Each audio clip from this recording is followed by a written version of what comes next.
मैं खुद ये जानना चाहूंगी कि देखिए सिस्टम का फेलियर देखेंगे या शिक्षा के नाम पर जो व्यापार, किसकी खामी है इन सारी चीजों में? कोई भी इंसिडेंट होता है तो उसके पीछे एक वजह नहीं होती और ये मल्टीपल चीज़ों का फेलियर है। एक तो इंटेंशन का सबसे बड़ा सवाल है और इंटेंशन में ही सारी चीज़ें कवर होती हैं, क्योंकि सिस्टम को भी देखना होगा कि सिस्टम का इंटेंशन क्या है। अगर सिस्टम का इंटेंशन ठीक होता तो अब तक हमको रिलीफ मिल गई होती। आपने देखा कि सेकेंड टाइम ये कंसर्न क्रिएट हो रहा है और फिर भी अभी चीज़ें वैसी हैं, केवल ऊपर से लीपापोती की जा रही है। और इसके साथ साथ जो कैपिटलिस्ट का अप्रोच है या आप एजुकेशन सिस्टम के बारे में जो बात कर रही हैं या कोचिंग माफियाओं की बात है, तो वो डेफिनेटली अंडरस्टूड है ही।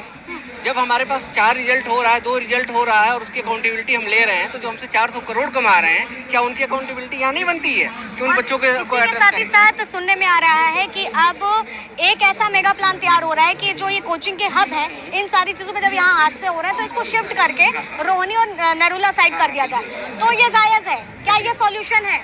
देखिए, एक ये पार्शियल सॉल्यूशन डेफिनेटली है, ताकि एक पर्टिकुलर एरिया में ऐसी जगह जहाँ थोड़ा सा ओपन हो, लेकिन वहाँ कई तरीके के कंसर्न्स हैं। वो एरिया इस तरीके के नहीं है जो बहुत सिक्योर हैं, तो वो हमको वहाँ सिक्योरिटी मिले, पब्लिक जो हमें एक्सेस मिलना चाहिए वो मिले, ट्रांसपोर्टेशन बेहतर मिले, पब्लिक लाइब्रेरी मिले और कहीं इसी तरीके का एक्सेस वहाँ ना इस्टेब्लिश हो जाए। इसको भी देखते हुए हमें चीज़ों को रखने की ज़रूरत है। तीसरा, फ़ी कैप के ऊपर आपने कोई बात नहीं करी, क्यों नहीं करी? अगर डे बाई डे बेसिस पे फ़ी बढ़ेगी या रेंट बढ़ेगा तो भी तो हमारे लिए सेम चैलेंज होगा। लोकेशन हम केवल चेंज कर रहे हैं, तो केवल लोकेशन से नहीं होगा, इन सारी चीज़ों को हमको एड्रेस करने की ज़रूरत है। और इन सारी चीज़ों में एक मेन बात जो ये है कि हमारे पास कोई भी इमीडिएट ग्रीवांसेस एड्रेसेबल मैकेनिज्म नहीं है। अभी हमें ज़रूरत है, अभी कोई दिक्कत आ जा रही है तो हम किसके पास जाएँ?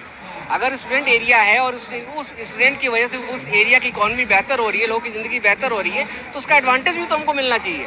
वो चीज़ें अभी तक मिसिंग है। ना गवर्नमेंट इस बात को लेकर बात कर रही है, ना ही हमारे और साथी इस बात को लेकर कह रहे हैं, but this is a more important thing. ठीक है।